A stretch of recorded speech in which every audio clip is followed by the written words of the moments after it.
Hi guys, कैसे हैं आप सब। आज हम डिस्कस करने जा रहे हैं CA inter revision test paper for the audit subject सितंबर 24 स्टूडेंट्स के लिए। गाइस, कल मैंने एक वीडियो ऑलरेडी चैनल पर अपलोड कर दी है जिसमें there is a 30 day revision strategy. अगर आपने उस वीडियो को अब तक नहीं देखा है तो कृपया करके उस वीडियो को पहले देख लीजिए। सितंबर 24 स्टूडेंट्स के लिए वो रीडिफाइनिंग वीडियो है जहां पे मैंने डे टू डे का टाइम टेबल डाला है कि how exactly you can crack the audit subject in 30 days.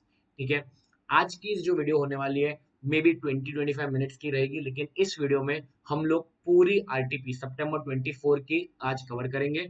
Guys, मैंने जितना नोटिस किया मई 24 की जो आरटीपी थी वो आरटीपी के कंपैरिजन में सितंबर 24 की आरटीपी काफी इजी है।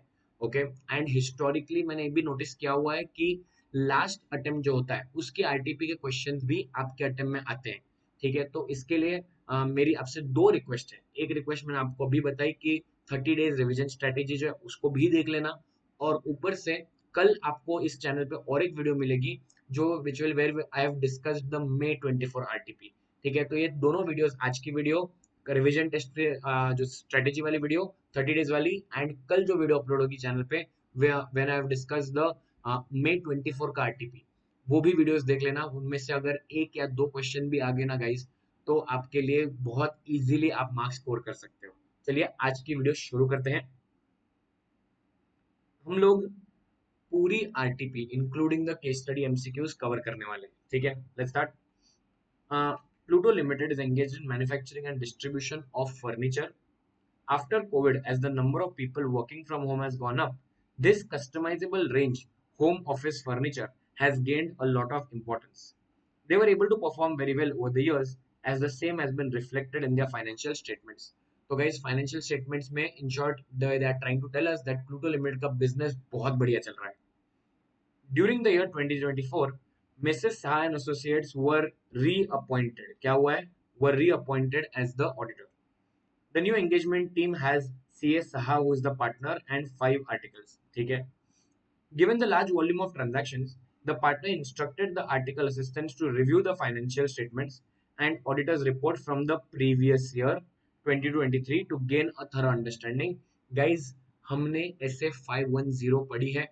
अगर आप जो ऑडिटर अपॉइंट हुए हो, इन केस अगर आप जो रीअपॉइंट हुए हो, देयरफॉर आपको जो प्रीवियस ईयर के ऑडिटर्स कोई और थे, तो in that case you should ensure that you read the previous year financial statements, previous year की audit report also. While reviewing the summary page, one of the article Kabir noticed that few points were under discussion with the partner before finalizing the audit. The team verified the following points with respect to employee benefit expenses. ठीक है, तो the team verified the following points while reviewing the summary page. One of the article Kabir noticed few points were under discussion with the partner. First point, employee benefit expenses recorded were actually incurred during the relevant period. In means what guys, they are trying to, ये जो assertions होते हैं, assertions की बात कर रहे हैं. The expenses in respect of all personnel have been accounted for. The expenses recognized during the period are pertaining to the current accounting period. तो therefore इनको ये चीजें एविडेंसेस मिले हैं दैट ये तीनों पॉइंट्स सही है. आगे बढ़ते हैं. It was also noticed that dividend to equity shareholders for the year 2023 was declared on 15th April 23 and was recognized as a liability in the year 2023. Guys, ये थोड़ा दिक्कत वाली बात है. The reason is that because आपने AS4 पढ़ी है. AS4 clearly बोलता है कि because dividend is declared after the balance sheet date, therefore it will not be recorded as a liability in 2023. इसकी वजह से आपको क्या करना पड़ेगा, सिर्फ 2023 में गाइस नोट्स में डिस्क्लोजर देना है, लेकिन इन्होंने लाइबिलिटी रिकॉर्ड किया है, तो इन दैट केस यहाँ पे क्लाइंट से गलती हो गई है. Another article, Krish, noticed that debtors constitute a major component of the company's financial statements. As part of audit procedure, the auditor requested the client to obtain external confirmation from the parties. Guys, clear violation है SA 505 का. SA 505 में clearly बोला गया है that the auditor has to obtain direct confirmation from the third party. यहाँ पे क्या हो रहा है, यहाँ पे गाइस क्लाइंट को auditor has requested client to obtain external confirmations. For this, a list of all debtors were obtained and random sampling was performed by the auditor. The client directly obtained the selected debtor confirmation, जैसा मैंने आपको बताया ये गलत है, from the customers on time.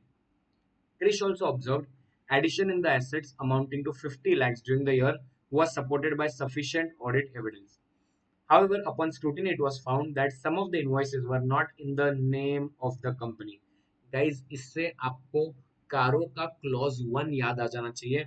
कारो के clause 1 में आप जानते हो we have studied that कि the title deeds of the property plant equipment should be in the name of the company. अगर the property plant equipment के जो title deeds है कंपनी के नाम में नहीं है, then in that case you have to report it under कारो clause 1. Further, cash and cash equivalents are classified as cash and cash equivalents के disclosure की बात की गई है, were classified as balances with banks, checks, drafts on hand, cash on hand, and earmarked balances with the bank. Example, unpaid dividend.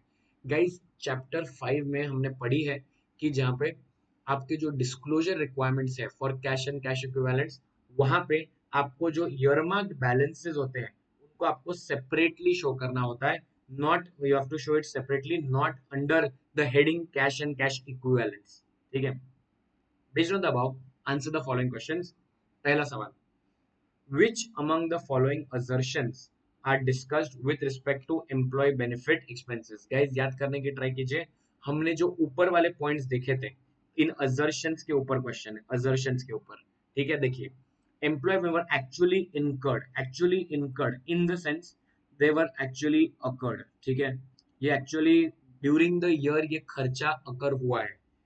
All expenses have been accounted for.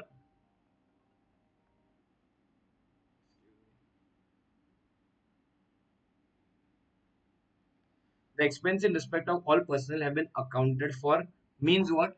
Guys, this means that कि जहाँ पे आज the completeness assertion is clearly getting covered here. And last, expenses recognized during the period are pertaining to current accounting period. Current accounting period means they are discussing about the cutoff. So therefore guys, let's see कौन सा वाला point यहाँ पे cover नहीं हुआ है. हमने देखा अकरेंस कवर हो चुका है, कट ऑफ कवर हो चुका है, एंड कंप्लीटनेस भी कवर हो चुका है. करेक्ट. सो बट मेजरमेंट के बारे में डिस्कशन नहीं हुआ है गाइस. तो therefore let's see, choose the correct combination. The correct combination is going to be B, because B में ही 2 3 4 की बात है. आगे बढ़ते हैं. Next question, whether disclosure of dividend under the liability head during the year is appropriate. Guys, हमने discuss किया, जब हम लोग केस स्टडी पढ़ते वक्त ही हमारा डिस्कशन हो चुका था कि वो डिस्क्लोजर गलत है. देखते हैं कौन सा answer. Yes, it should be recognized in same year. No. No, the amount should be recognized equally between two financial years. Absolutely wrong.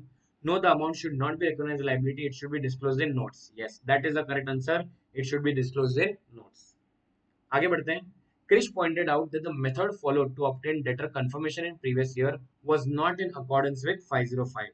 वो तो हमने भी डिस्कस किया. क्लाइंट डायरेक्टली कंफर्मेशन मंगा नहीं सकता है, द आंसर डायरेक्टली ऑडिटर को मिलना चाहिए. Therefore, Saha should re-perform the same. देखते हैं.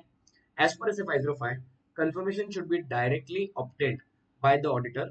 Further, for all significant account balances and on the balance sheet date, confirmation should be necessarily be collected. And therefore, all significant account balances as on balance sheet date, confirmation should necessarily be collected. मतलब जो बड़े balance है, significant balance है, उसका आपको confirmation लेना ही चाहिए.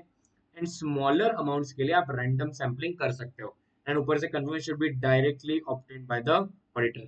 सो ये आंसर मुझे सही लग रहा है. फिर भी एक बार ऑप्शंस पढ़ लेते हैं. It is okay to obtain confirmation through clients. Absolutely wrong. As per why confirmation should be directly obtained, whereas random selection can be done for all debtors. No. आपको significant amounts के लिए सारे के सारे significant amounts का confirmation मांगना चाहिए.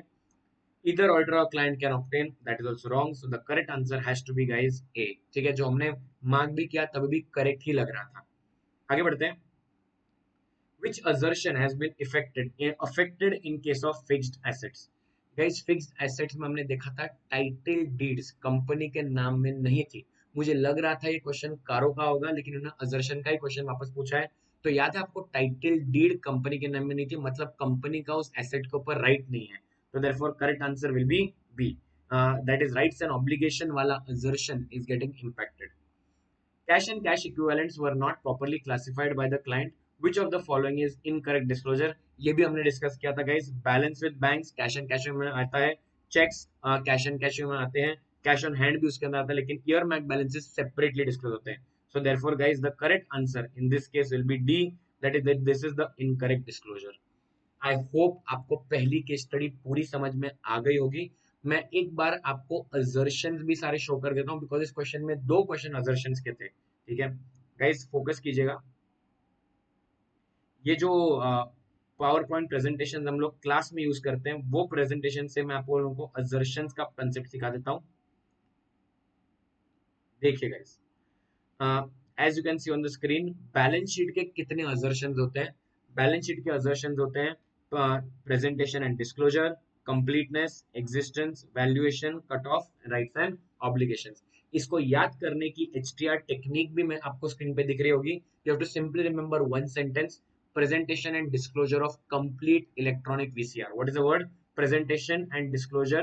Presentation and disclosure of complete electronic VCR. Guys, पहले presentation and present PND से आने वाला आपका presentation and disclosure. Completeness से आएगा completeness वाला assertion. E से आने वाला guys existence वाला assertion. V से आने वाला है valuation वाला assertion. C से cut off and R से rights and obligation वाला assertion. I hope the HTR also is clear to you. Now, let's move to the profit and loss realisation. उसके लिए क्या याद रखना बच्चों? एक simple sentence: presentation disclosure of complete chief minister office. ठीक है, presentation disclosure complete chief minister office. CMO, C से आने वाला है कट ऑफ, एम से मेजरमेंट एंड ओ से occurrence. I hope the point is clear to you. आगे बढ़ते हैं दूसरी केस स्टडी के ऊपर. असर्शंस के लिए मैं टॉपिक एक बार वापस अपलोड कर दूंगा इस चैनल के ऊपर. आज हम एक टॉपिक को डिस्कस नहीं कर रहे, आरटीपी को डिस्कस कर रहे हैं. तो लेट्स गो बैक. गाइस, अभी जनरल एमसीक्यूज है. इस आरटीपी में एक ही केस स्टडी है. मई 24 के आरटीपी में याद रखना दो केस स्टडीज हैं. आगे बढ़ते हैं. CA Chatur provides accounting and booking services to Shiv Ganga limited. He is also offered an audit of the accounts to Shiv Ganga limited.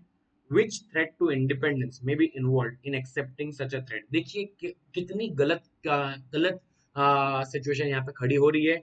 चतुर ऑलरेडी अकाउंटिंग सर्विस दे रहा है और अभी चतुर को शिव गंगा लिमिटेड क्या बोल रही है, हमारा ऑडिट भी कर लो.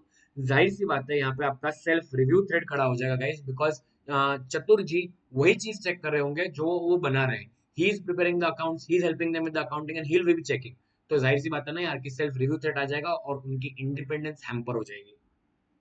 आगे बढ़ते हैं. Next question guys. CS Sargun is conducting statutory audit of a branch of KBC Bank. During the course of audit, it is noticed that one borrower has availed a housing loan and car loan from the branch. Guys, bank audit का question है और bank audit के जो study mat है उसमें भी ये question covered है. ठीक है, has availed a housing loan and car loan. तो क्या पता चल रहा है, सरगुन जी ऑडिट कर रहे हैं ब्रांच का. ड्यूरिंग द कोर्स नोटिस के एक बोरोवर थे जिन्होंने होम लोन भी लेके रखी है, कार लोन लेके रखी है. He has availed a home loan and car loan. Housing loan EMIs are overdue for more than 120 days as on balance sheet and car loan की EMI is overdue for more than 60 days. इससे पता क्या चल रहा है guys, non performing asset में अगर उस बोरोवर को ट्रीट करना होता है तो therefore you will remember the amount has to be overdue for more than 90 days. लेकिन यहाँ पे एक ट्विस्ट है. अब मैं आपको पहले कॉन्सेप्ट समझा देता हूँ. Which of the following statement appropriate? ध्यान सुनिएगा. Housing loan shall be classified as NPA. However car loan को स्टैंडर्ड एसेट ट्रीट कीजिए बिकॉज कार लोन अभी भी 60 डेज के लिए ड्यू है, ओवर ड्यू है, नॉट 90 डेज. ऐसा ऑप्शन ए बोल रहा है. बी बोल रहा है car loan should be classified as NPA in accordance to RBI norms. However home loan को स्टैंडर्ड एसेट ट्रीट करो. Both of them should be treated NPA and last both should be classified as standard. तो पहले concept समझ लेते हैं guys, ध्यान से देखिए. मैं आपको चार्ट दिखा देता हूँ जो जब हम लोग क्लासेस करते हैं, जब क्लास चल रही होती है वो क्लास के बीच में ये चार्ट्स बनते हैं ताकि आपके दिमाग में और आप भी मेरे साथ साथ में वो चार्ट्स बनाते जाओ. ठीक है, देखिए, लुक हियर. बैंक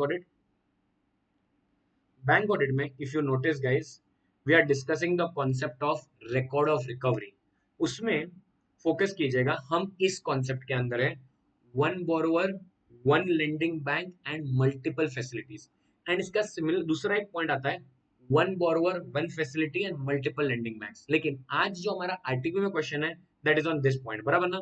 एक बोरोवर था, एक बैंक थी, एक बैंक की ब्रांच थी और मल्टीपल फैसिलिटी. याद है, होम लोन, कार लोन. ये देखिए, ये लिख लीजिए बच्चों. एचडीएफसी बैंक से लेट्स सपोज करते हैं मिस्टर एक्स ने एक कार लोन लेके रखी है और होम लोन लेके रखी है.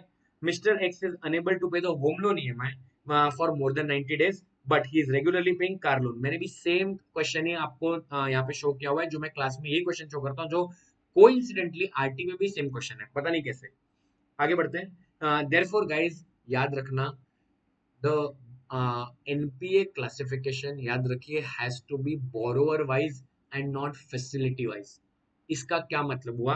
आपने जो फैसिलिटीज बैंक से लेके रखी है उनमें से कोई एक फैसिलिटी भी अगर एनपीए हो जाती है तो याद रखिए वो फैसिलिटी एनपीए नहीं होती, you as a borrower you become NPA, therefore all the facilities will turn into NPA. और बैंक को सारे अकाउंट, सारे जो फैसिलिटीज है सब में आपको एपीआई, एसेट क्लासिफिकेशन, प्रोविजनिंग और इनकम रिकॉग्निशन के नॉर्म्स अप्लाई करने पड़ते हैं। What do you mean by that guys? Now जैसे ही home loan is overdue for more than 90 days, जाहिर सी बात है mister X will be treated as a NPA and what will happen, इसको बोलते हैं asset classification. Now he will be treated as a non performing asset. इनके ऊपर provisioning start हो जाएगी डिपेंडिंग ऑन उनका जो इन्होंने सिक्योरिटी दी है कि नहीं दी है। And last point guys, income now will be recorded on cash basis and सारी अनरियलाइज्ड इनकम जो रहेगी that will be reversed. I hope API is clear to you. A for asset classification, A for asset classification, P for provisioning, I for income recognition. तो याद रखना जब भी कोई board, and in this case when there are multiple facilities involve, जब एक भी facility NPA बन जाती है आपकी सारी फैसिलिटीज पे एनपीए प्रोविजंस अप्लाई हो जाते हैं। आगे बढ़ते हैं नेक्स्ट पॉइंट। हाँ बच्चों, देयरफॉर जाहिर सी बात है the correct answer is C, बराबर ना? Both the housing loan and car loan should be classified as a NPA. आगे बढ़ते हैं। Sagar finance corporation is a government company. The audit of the company is conducted by stat auditors, जिनको CAG appoint करते हैं, हम जानते हैं। Who is empowered to conduct supplementary audit? Guys, we have studied in section 143. It is the CAG who can conduct the supplementary audit. ठीक है, चलो with that we have finished all the MCQs. Okay, अभी भी कितने, it is in 17 minutes in the video and हमारे सारे MCQs cover हो चुके हैं। आई होप आपको कॉन्सेप्ट भी समझ में आ गया है सारे एमसीक्यूज का। आगे बढ़ते हैं, अभी एक एक डिस्क्रिप्टिव क्वेश्चन समझने की स्टार्ट करते हैं। गाइस, फर्स्ट क्वेश्चन है कृति। कृति, a CA student, has joined articles in a reputed audit firm. Very good. She considers audit engagement to be an assurance engagement. She is absolutely right. Audit is an assurance engagement. Her understanding is that audit engagement is the only kind of assurance engagement in which practitioner gives a written assurance report in appropriate form. However, her friend Soumya does not agree. She is of the view that assurance engagements are not restricted to audit alone. Soumya is absolutely right. Correct. Guys याद करने की try कीजिए, chapter 1 में assurance engagements के बारे में हम लोग पढ़ते हैं, उसका मैं आपको अभी चार्ट बना के दिखा देता हूँ। देखिए बच्चों, फोकस कीजिए। As a practising chartered accountant, right, आप बहुत सारी सर्विस दे सकते हो, but from an assurance standpoint focus कीजिएगा। You have something called as assurance engagements and you have something called as non assurance engagements. Okay, now guys, the assurance engagements are further divided into two parts. One that relate to one that relate to historical financial information, historical financial information, and one that relate to other than historical financial information. Okay, now is this is also further divided into an audit engagement and a review engagement, correct? And the other than historical financial information is divided into multiple points. One point is you have to discuss about the prospective financial information. दूसरा है your opinion on controls, opinion on the internal control system, right? Guys, under non-assurance engagement, we have something called as related services. What do we have? Something called as related services. Okay, तो ये chart आप याद रखिएगा। तो इससे हमें क्या पता चल रहा है गाइस कि Saumya was absolutely right. Assurance engagements में ऑडिट केवल एक टाइप ऑफ अश्योरेंस एंगेजमेंट में, और भी other type of assurance engagement भी होते हैं, something called as review engagements and engagements for other than historical financial information, that is prospective financial information, and when you are discussing about the internal control systems के ऊपर आपको opinion देना होता है on the design and operating effectiveness. So Soumya is right. आगे बढ़ते हैं। Soumya also thinks that assurance can relate to matters other than historical financial information, जो मैंने आपको अभी शो किया। She is discussing about the prospective financial information and with respect to the internal control system. And guys याद रखिएगा, ये जो अलग अलग टाइप के अश्योरेंस एंगेजमेंट्स है वहां पे आपका जो लेवल ऑफ अश्योरेंस है वो भी डिफर करता है. For example, when it comes to audit you give reasonable assurance, but when it comes to review you give something called as limited assurance, which is lower than reasonable assurance. आप जानते हो absolute assurance auditor तो दे ही नहीं सकता. आगे बढ़ते हैं. Let's go to question number 2. CAN is the partner of LPS Associates is planning for audit of a large company. As a part of preliminary engagement activities being performed, he wants to ensure compliance with independence requirements is adhered to. How shall he form a conclusion that the firm is complying with the independence requirements? भाई बहुत simple question है. मैंने आपको बताया ये जो RTP है, ये आरटीपी काफी सिंपल आरटीपी बनाई है इंस्टीट्यूट ने. गाइज ऐसे सिचुएशन में what should the partner do? The partner has to check कि कोई ऐसी सरकमस्टेंस तो क्रिएट नहीं हो रही जिसकी which will impact the independence. He has to check कि कहीं कोई थ्रेट्स तो नहीं है इंडिपेंडेंस के लिए. आपको याद होगा हमने थ्रेट्स को याद कैसे किया था. सारे थ्रेट्स टू इंडिपेंडेंस गाइस के लिए मैंने आपको एक HTR दिया था. If you remember HTR for the threats to independence. Guys मैंने आपको एक सिंपल वर्ड बोला था, याद रखना, self interest of Saif Ali Khan. ठीक है, क्या पॉइंट बोला था मैंने? Self interest of Saif Ali Khan, बराबर ना. तो इससे क्या पता चलता है? एक तो आएगा आपका सेल्फ इंटरेस्ट थ्रेट, एक आएगा आपका सेल्फ रिव्यू थ्रेट, करेक्ट. एक आएगा गाइज आपका एडवोकेसी थ्रेट, एक आएगा आपका एडवोकेसी थ्रेट, एक आएगा आपका intimidation threat, intimidation threat, and last आएगा बच्चों आपका फेमिलियरिटी थ्रेट. सो इतने सिंपल पॉइंट से आपको गाइज याद आ जाएगा सारे 5 थ्रेड्स. वंस अगेन मेरे साथ रिपीट कीजिए. What is the HTR? How to remember technique? Self interest of Saif Ali Khan, self interest threat, self review threat, advocacy threat, intimidation threat and last familiarity threat. Okay. क्या sir ये सारे threads हमें इस question में explain करने हैं? नहीं. इस क्वेश्चन में केवल आपको इतना बताना था कि पार्टनर जो है ही हैज टू चेक कि हम कैसी कोई सर्कमस्टेंसेस क्रिएट तो नहीं हो रही जिसकी वजह से independence will be impacted. he has to specifically check कि कहीं कोई हमारे जो टीम मेंबर्स है, मैं वो पार्टनर खुद है, is he subjected to any threat. And last point, the partner has to try and ensure that he places adequate safeguards ताकि threats to independence ना आए. And अगर वो safeguards नहीं रख पा रहे, he should not accept the audit. And अगर audit accept कर लिए, he should withdraw. I hope the answer is clear. आगे बढ़ते हैं. Next question guys. Companies are increasingly use data analytics for managing their operations. Auditors can also obtain good results by using data analytics. What are the tools and techniques used by auditors in applying principle of data analytics and in which areas they can be used? Guys, old syllabus में audit in automated environment करके एक separate chapter हुआ करता था. लेकिन आप जानते हो न्यू सिलेबस में इंस्टीट्यूट ने उसको घुसेड़ दिया है चैप्टर नंबर 3 में, और इसलिए वो बहुत बड़ा चैप्टर बन गया है. ठीक है, मैं तो क्लास में उसको सेपरेट चैप्टर ही ट्रीट करता हूँ, audit in automated environment. But having said that, आप जानते हो और एक सुपर सब्जेक्ट आपके लिए हुआ करता था, that was EIS, enterprise information system. लेकिन वो सब्जेक्ट भी आज चला गया है. उसमें गाइज हम लोग कॉन्सेप्ट सीखते थे that data becomes information when it gets processed, and वो इंफॉर्मेशन से हम लोग क्या बनाते हैं, we are able to take adequate decisions. तो देयरफॉर क्लाइंट्स जो है गाइस डेटा एनालिटिक्स का इस्तेमाल करते हैं. फॉर एग्जांपल, आज बहुत सारे कस्टमर्स का डेटा होगा, उसको एनालाइज करके जानना कि कौन से सीजन में हमारे सेल्स ज्यादा हो रहे हैं, कौन से सीजन में सेल्स कम हो रहे हैं. इससे क्या होगा, जिस महीने में सेल्स कम हो रहे हैं उसमें they have to do more promotional activities. तो ऐसे इंफॉर्मेशन की वजह से guys they are able to take correct decisions.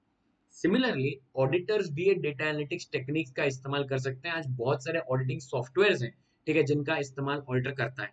और उससे हेल्प क्या होती है? पॉइंट नंबर 1, आपको you can easily recompute the balances, you can reperform mathematical calculations, you can analyse journal entries.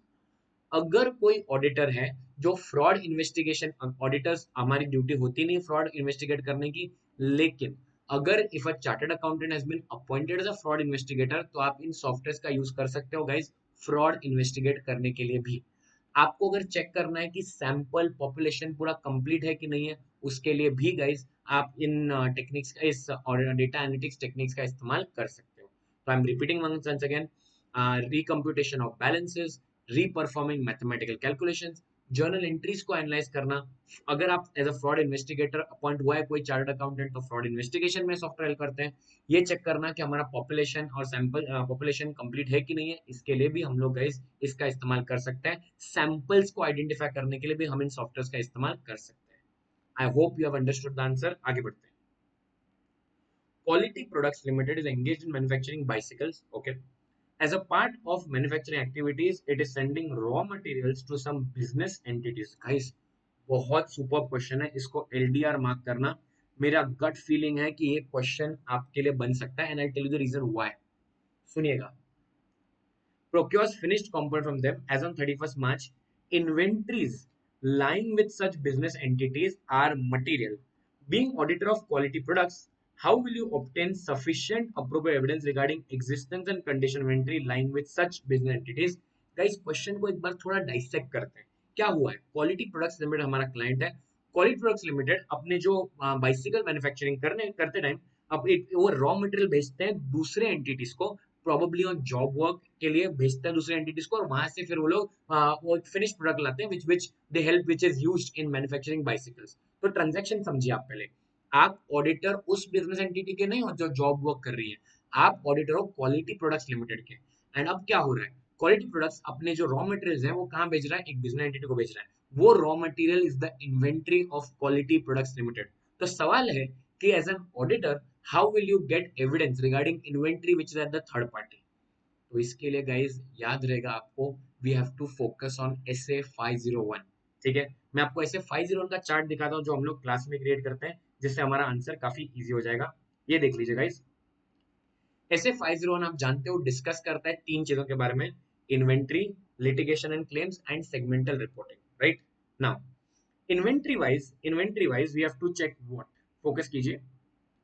Inventory guys, सबसे पहले हमें देखना पड़ता है इसको 501 की इन्वेंट्री मटेरियल है कि इमटेरियल है। अगर इन्वेंट्री इमटेरियल हमारे क्लाइंट के लिए तो 501 अप्लाई होगा ही नहीं। लेकिन बच्चों अगर इन्वेंट्री मटेरियल है तो ऑडिटर को अप्लाई करने होते हैं general procedures to verify the existence and condition of inventory. Basically stock audit करके आपको क्या करना है, इसके लिए 501 आया है। ओके, उसके अंदर हमारा एक स्पेशल प्रोसीजर है, ये देख लीजिए। स्पेशल प्रोसीजर्स कौन से? अगर अगर 31 मार्च को ऑडिटर स्टॉक ऑडिट करने नहीं जा पाए तो क्या करना है। अगर ऑडिटर स्टॉक ऑडिट करने जा ही नहीं सकता, एग्जांपल भाई कोविड हो गया, याद है प्लूटो के एग्जांपल में कोविड का पॉइंट था, कोविड हो गया है, ठीक है, आप घर से बाहर निकल ही नहीं सकते हो, तो क्या होगा, आप स्टॉक ऑडिट कैसे करोगे। Last point guys, inventory is at the third party. ठीक है, अगर इन्वेंट्री थर्ड पार्टी का, और एग्जाम में आरटीपी में क्वेश्चन ये आया, ये वाला पॉइंट, ठीक है, they are asking you inventory is at the third party, बराबर ना याद, इस क्वालिटी प्रोडक्ट्स थर्ड पार्टी को इन्वेंट्री भेजा तो तब ऑडिटर को क्या प्रोसीजर्स फॉलो करने हैं। ठीक है, get look at the entire list, बहुत सुपर लिस्ट है, आपको चेक करना है। सबसे पहले you can send an external confirmation as per 505 third party के पास। दूसरी पॉइंट, आप चाहो तो आप थर्ड पार्टी को जाके विजिट ही कर लो यार, वहां पे जाके मिल लो उनको, वहां पे जाके इंस्पेक्शन कर लो उनके गोडाउन में।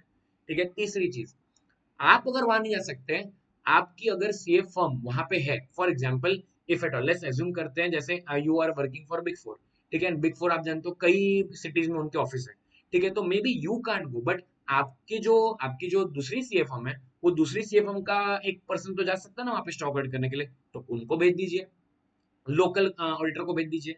और एक पॉइंट गाइस, जब क्वालिटी प्रोडक्ट्स ने गुड्स को भेजा होगा, जॉब वर्क के लिए वहां भेजा होगा, तो बहुत सारे डॉक्यूमेंटेशन क्रिएट हुआ रहेगा, तो डॉक्यूमेंटेशन को क्रिएट देख लीजिए। आप जानते हो, आपने जीएसटी पढ़ी है, you know goods are sent by way of delivery challan, तो देयरफॉर डिलीवरी चालान देख लीजिए, तो देयरफॉर ईवे बिल होगा, ईवे बिल चेक कर लीजिए कि वहां तक गुड्स पहुंचे हैं कि नहीं पहुंचे हैं। ठीक है, नेक्स्ट पॉइंट, एक सुपर पॉइंट जो इसके अंदर हमारा एक बहुत बढ़िया प्रोसीजर है, ये ना एक्चुअली इंटर लेवल पे बच्चों को काफी डिफिकल्टी आती है इस पॉइंट को समझने के लिए, बिकॉज ये स्टैंडर्ड इंटर लेवल पे नहीं है, विच इज SA 402, ये सीए फाइनल का स्टैंडर्ड है, लेकिन मैं आपको उसका कॉन्सेप्ट भी बता देता हूँ। देखिए, ऑडिटर को ना, ऑडिटर ऑफ क्वालिटी प्रोडक्ट्स को पढ़ना चाहिए type 1 type 2 report given by the third party auditor. अब समझो इसका मतलब क्या है, फोकस कीजिए। एग्जाम्पल लेते हैं बच्चों, ये एग्जांपल देखिए, let's suppose EY is the auditor of Reliance, ठीक है, एंड रिलायंस ने अपना कुछ काम आउटसोर्स करके रखा है XYZ एंटिटी को, ठीक है, XYZ एंटिटी को आउटसोर्स करके रखा है।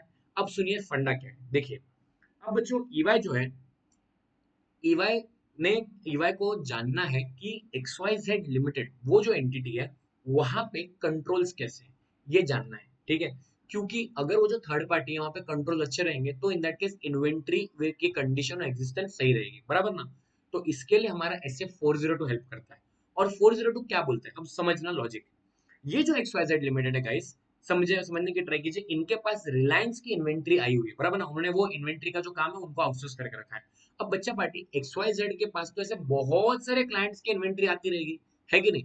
तो अभी यार EY जब XYZ से डिस्कस कर रहा है, उनके कंट्रोल जानना चाहता है, ऐसे तो बहुत सारे ऑडिटर्स रहेंगे जिनको जानना है।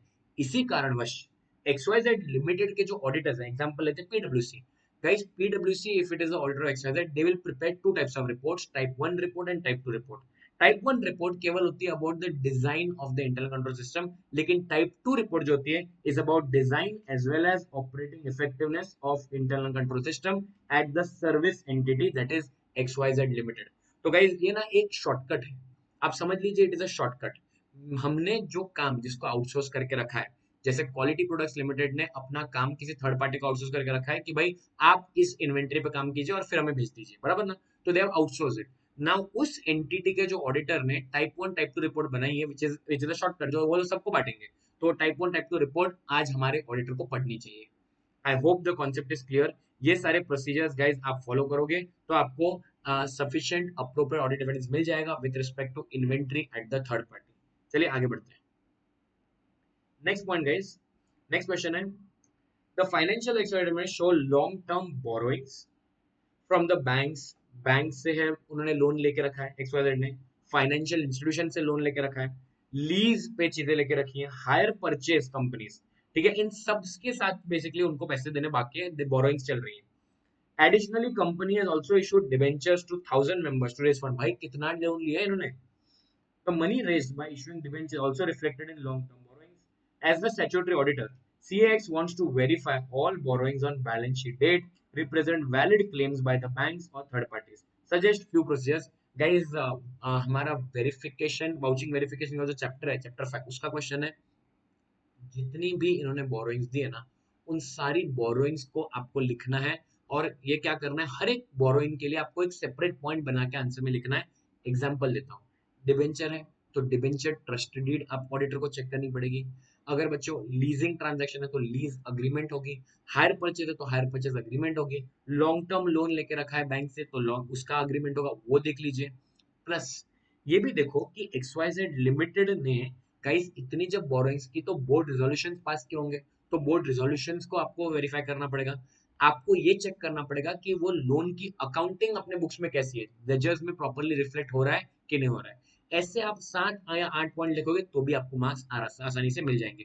प्लस एक लास्ट प्रोसीजर मत भूलना, एक्सटर्नल कंफर्मेशन, बराबर ना। ये सारे जो लेंडर्स हैं, उन सारे लेंडर्स से जो सिग्निफिकेंट अमाउंट्स रहेंगे, हमने अभी पढ़ा था RTB में, सिग्निफिकेंट अमाउंट्स रहेंगे, उन सबसे आप एक्सटर्नल ले लीजिए। अगर छोटा अमाउंट रहेगा तो आप सैंपल बेसिस पे आप एक्सटर्नल कंफर्मेशन मंगा लीजिए। I hope the answer is clear to you. आगे बढ़ते हैं। An important factor in determining form, content, extent of documentation of significant matters is the extent of professional judgment exercised. Explain stating clearly example of significant matters. Guys, chapter number 6 का question है, बहुत ही अच्छा question है और इसकी भी exam में आने की संभावना है। सिंपल पॉइंट्स है गाइस, पूछ रहे हैं कि सिग्निफिकेंट मैटर्स कौन से हैं जो ऑडिटर को डॉक्यूमेंट करके रखने चाहिए। जाहिर सी बात है ना गाइस, जैसे आप भी इतने इंपॉर्टेंट नोट्स बनाते हो ताकि आप उनको रिफर कर पाओ, सिमिलरली ऑडिटर भी डॉक्यूमेंटेशन रखता है फॉर सिग्निफिकेंट मैटर्स ताकि वो फ्यूचर ईयर्स में उनको रेफर कर पाए। First point, auditor should ensure that जो भी सिग्निफिकेंट रिस्क ऑडिटर ने आइडेंटिफाई किया है गाइस, उसका डॉक्यूमेंटेशन उनको मेंटेन करना चाहिए।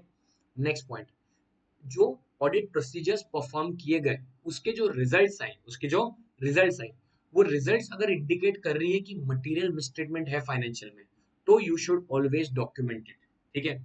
नेक्स्ट पॉइंट गाइस, बहुत सारी ऐसी कंडीशंस आती है जहां पे आप आपके प्रोसीजर्स फॉलो करने में ना बहुत डिफिकल्टी होती है, क्लाइंट आपको ना बहुत दिक्कत दे रहा है, डेटा देने में बहुत टाइम लगा रहा है, बहुत सिग्निफिकेंट डिफिकल्टीज आप फेस कर रहे हो, उसको आप कृपया करके डॉक्यूमेंट करके रखिए। एंड लास्ट पॉइंट गाइस, ऐसी कोई फाइंडिंग आपको मिली जिसकी वजह से आपको आपका ओपिनियन मॉडिफाई करना पड़ रहा है या फिर आपको एम्फासिस और मेटाफर डालना पड़ रहा है, ये सिनेरियोज में गाइस आपको इंश्योर करना है that you document, these are the significant matters जो आपको डॉक्यूमेंट करके रखने चाहिए। Got it? I'm repeating the 4 points once again for you.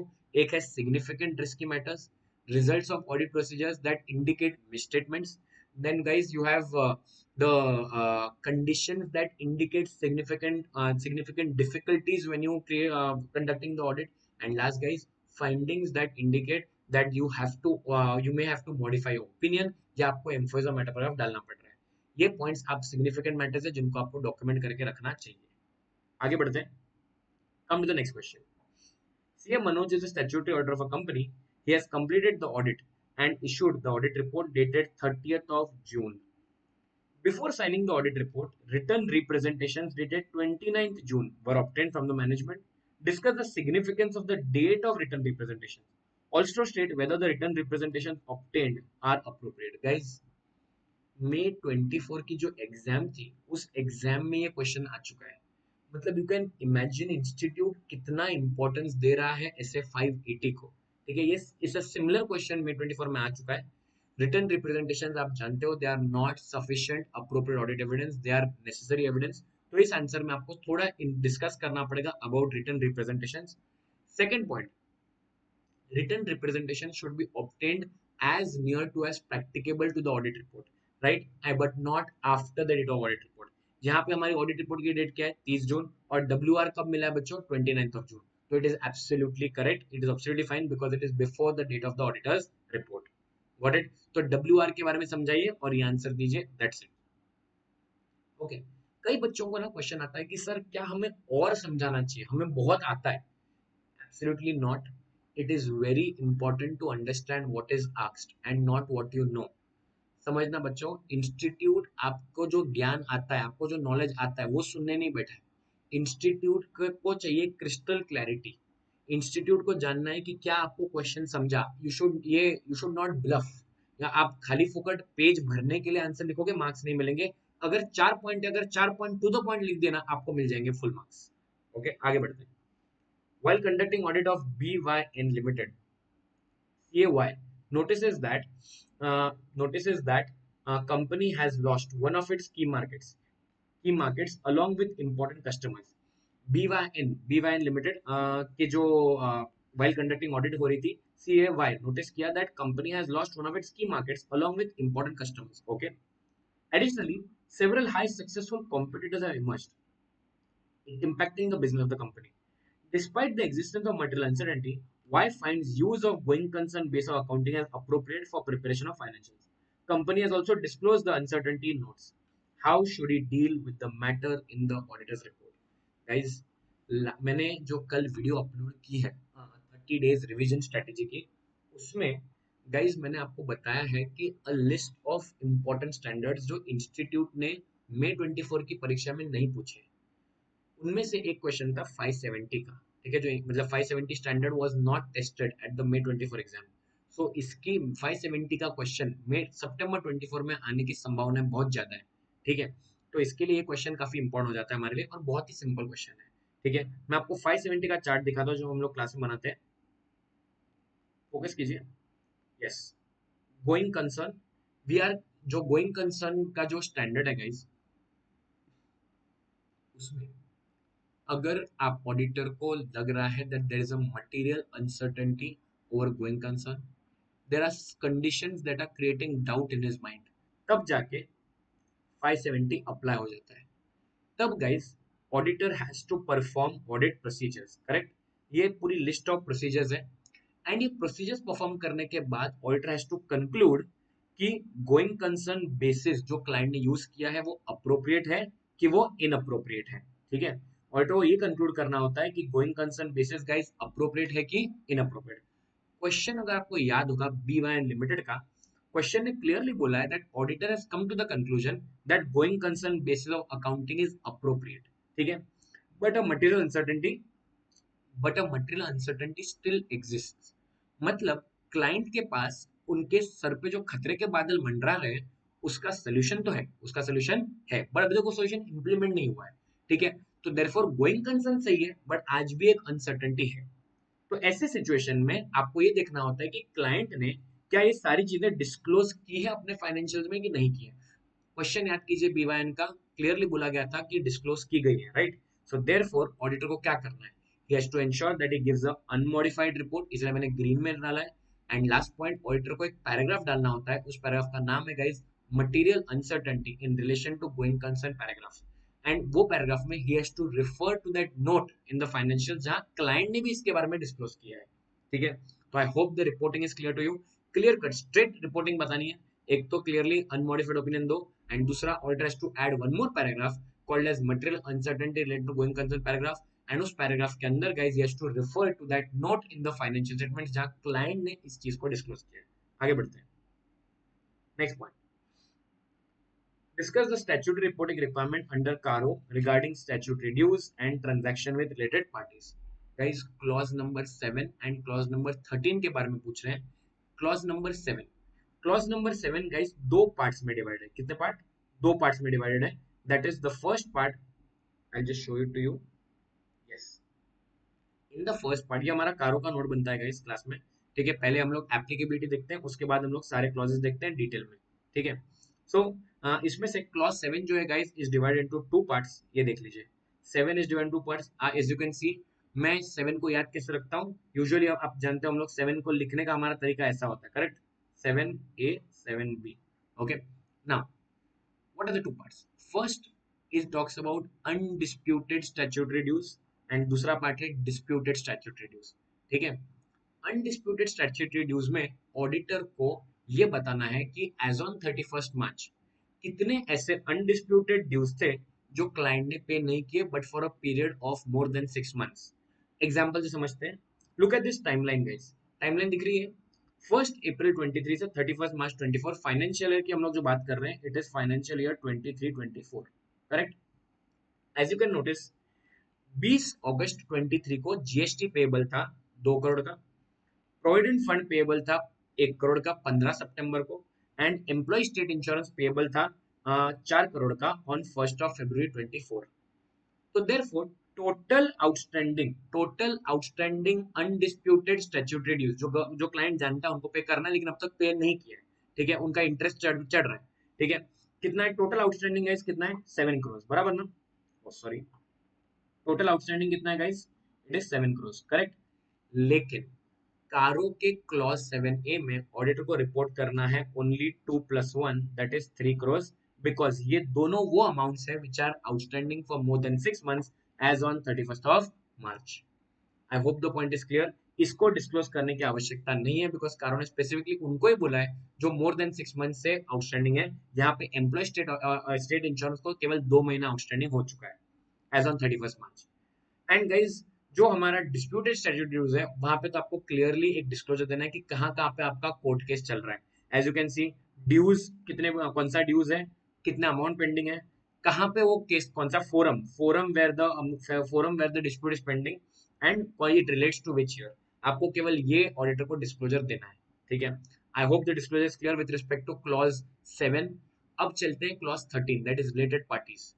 Related parties की सिर्फ एक ही लाइन है. ऑडिटर को ये डिस्क्लोज करना, ऑडिटर को ये कारों में रिपोर्ट करना है कि क्लाइंट ने अपने फाइनेंशियल्स में सारे रिलेटेड पार्टी ट्रांजैक्शंस को डिस्क्लोज किया है कि नहीं किया है, एंड क्या क्लाइंट ने सेक्शन 177 एंड 188 का कंप्लायंस किया है कि नहीं किया है. 177 talks about audit committee and 188 talks about related party transactions. उनके जो भी कंप्लायंसेस है वो सारे कंपनी ने किए हैं कि नहीं किया, जो आपको सीएफएन लॉ में सिखाए जाएंगे. आगे बढ़ते हैं. Okay, chapter 9.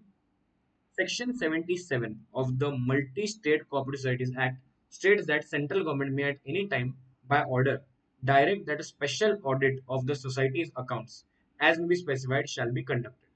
Further, it may by the same or different order appoint either a CA or the multi-state cooperative auditor himself to conduct the audit, under which circumstances such power can be exercised by central government. Guys, chapter number 10 में हमारा एक part है which talks about cooperative societies. That part is divided into two parts.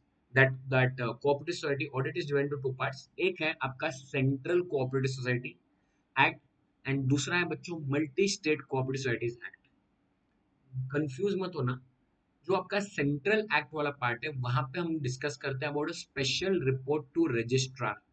ठीक है, and multi state society में question है with respect to special audit conducted.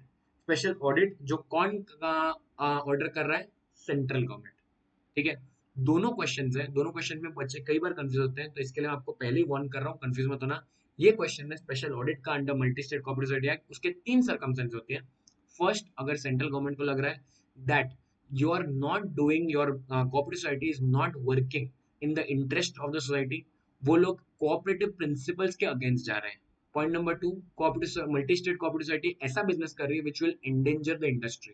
And last point, उनको ऐसा लग रहा है दैट कोऑपरेटिव सोसाइटी ऐसे काम कर रही है which will endanger its solvency, मतलब वो लोग इंसॉल्वेंट हो सकते हैं। इन तीन रीजंस के लिए गाइस स्पेशल ऑडिट किया जा सकता है बाय सेंट्रल गवर्नमेंट। याद रहेगा आपको, ये तभी पॉसिबल है जब सेंट्रल गवर्नमेंट उस सोसाइटी में मिनिमम 51% होल्ड कर रही है। कोई भी गवर्नमेंट, सॉरी, कोई भी government, central government, state government, सारी गवर्नमेंट्स उस सोसाइटी में कितनी होल्ड कर रही है? 51%, बराबर ना? अगर गवर्नमेंट 51% होल्ड कर रही है तब जाके सेंट्रल गवर्नमेंट एक स्पेशल ऑडिट ऑर्डर कर सकती है। आगे बढ़ते हैं, next question. Compute the drawing power for cash and for cash trade account of Kripa limited for the month of March 24। Okay guys, information दी गई, same question around 3-4 years back exam में आ चुका है, ठीक है, इन द ओल्ड सिलेबस। बहुत simple calculation है गाइस। स्टॉक है 60,000 रुपीज का, आप जानते हो स्टॉक के अमाउंट में से हमें क्रेडिटर्स की अमाउंट माइनस करनी होती है because it is not paid yet, बराबर ना? तो इसके लिए 60,000 रुपीज का स्टॉक है, डेटर्स 55,000 रुपीज के हैं, 15,000 का एक इनवॉइस है इन डेटर्स के अंदर जो 20 अक्टूबर का है, जो 31 मार्च से लेकर बहुत टाइम हो चुका है। क्रेडिटर्स 10,000, सैंक्शन लिमिट 48,000 की है, margin on the stock is 30 and debtors is 40%। Debtors older than 3 months are ineligible for calculation of drawing power. So therefore मैं आपको यहीं पे कैलकुलेशन दिखा देता हूँ guys. First let's look at the debtors, ठीक है। 60,000 का आपका जो सॉरी, पहले स्टॉक के बारे में बात कर लेते हैं। हाँ बच्चों, स्टॉक की वैल्यू शो हो रही है 60,000, बराबर ना? इसमें से हमें माइनस करना है क्रेडिटर्स को। कितने हैं क्रेडिटर्स? That is 10,000। सो इनको माइनस करेंगे तो देयरफॉर पेड स्टॉक की वैल्यू आएगी। पेड स्टॉक की वैल्यू है 50,000 एंड स्टॉक के ऊपर मार्जिन है 30%, बराबर ना? स्टॉक का मार्जिन है गाइस 30%, विच इज 15,000, इसको माइनस करना है, योर आंसर कम्स टू 35,000, बराबर ना? Next point, when it comes to debtors, debtors की बात करते हैं। डेटर्स की वैल्यू है 55,000, करेक्ट है? उनमें से देखते हैं इनएलिजिबल डेटर कौन सा है। डेटर्स ओल्डर देन 3 months, ये जो 15,000 का डेटर है it is older than 3 months, सो इसमें से अपने को 15,000 की अमाउंट माइनस करनी पड़ेगी, minus the ineligible debtors, amount बनती है 40,000 रुपीज की। एंड डेटर्स के ऊपर guys you have a, on debtors your margin is 40%, your margin is 40%। सो इसके लिए यहाँ पे हमें जो अमाउंट माइनस करनी है इज 16,000, सो आपकी अमाउंट आने वाली है 24,000, करेक्ट? सो इसके लिए गाइस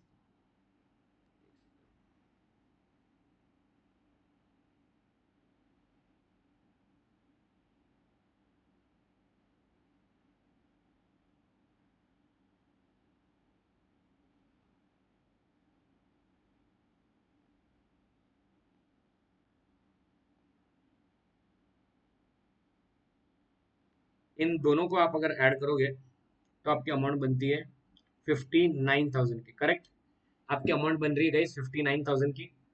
लेकिन अभी इन दिस केस जहाँ पे जो डेटर्स आपको माइनस करने के बाद 15, लेकिन आपकी सैंक्शन लिमिट कितनी है गाइस? ओनली 48,000 सैंक्शन लिमिट है, देयरफॉर आपको यहीं पे रुकना पड़ेगा। This will be the max drawing power that you can get. I hope the calculation clear, I am repeating the calculation once again. Guys, stock की value है 60,000 rupees की, हमें दिख रही है। क्रेडिटर्स की जो अमाउंट है गाइस इट इज 10,000 रुपीज, तो क्रेडिट को माइनस कर दिया, क्रेडिट स्टॉक आ रहा है हमारा 50,000 रुपीज का। 50,000 में जो मार्जिन बन रहा है इट इज 30%। एक बार कैलकुलेट कर लेते हैं, 50,000 इंटू 0.3 कम्स टू 15,000, इसको माइनस कर लेते हैं तो आपका नेट अमाउंट बनती है 35,000 की। तो ये आपकी ड्राइंग पावर होनी चाहिए ऑन स्टॉक। आगे बढ़ते हैं, डेटर्स के केस में भी एक बार और दिखा देता हूँ मैं कैलकुलेशन। इट इज 55,000 रुपीज के डेटर्स है, इंक्लूडिंग डेटर ऑफ 15,000 जो इनएलिजिबल है, तो इसके लिए आपकी अमाउंट बनेगी 40,000 रुपीज की।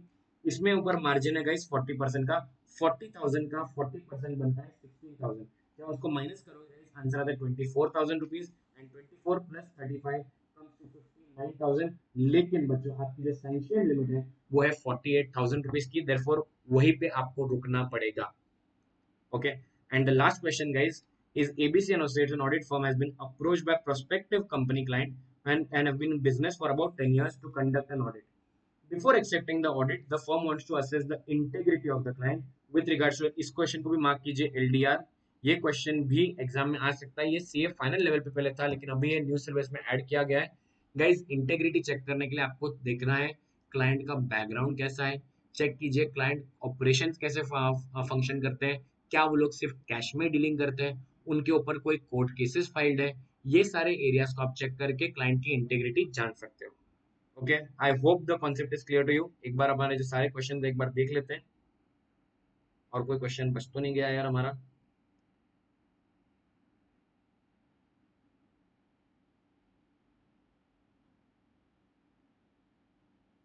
ये जो एग्जाम इधर ध्यान दीजिएगा, स्टडी मैट में जो आरटीपी हमारी है उसके अंदर भी guys 60,000 minus 10,000 15,000 minus margin outside column में 35 आ रहा है. 55 के डेटर्स है, माइनस 15,000 करोगे तो आंसर इज 40,000. 40,000 पे मार्जिन जब आप 40% का लगाते हो तो 16,000 माइनस करने के बाद आंसर यहाँ पे गलत दिया है इंस्टीट्यूट ने.